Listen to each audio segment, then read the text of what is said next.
Is full arch rehabilitation with immediate loading, that's commonly referred to as teeth in a day, something that's good for us and for our patients? That's exactly the question that we wish to address with you on February 21st at a high-quality CE course that's going to be held in Montreal.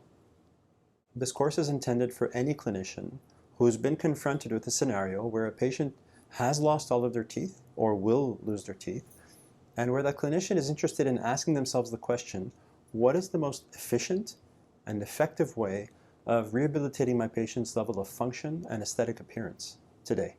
We're also very excited to share with you that a short time after our February 21st lecture, Dr. Shenouda and I will be hosting what are referred to as Bootcamp sessions for restorative dentists, where our restorative and prosthodontic colleagues will illustrate through hands-on exercises how to convert complete dentures into fixed provisional bridges on implants. I think it's an exercise that you won't want to miss, as this is a critical skill to adopt and often a limiting factor that allows people to have the confidence to take on these types of cases. Dr. Shenouda and I are really looking forward to seeing you on February 21st. You won't regret committing to that half day.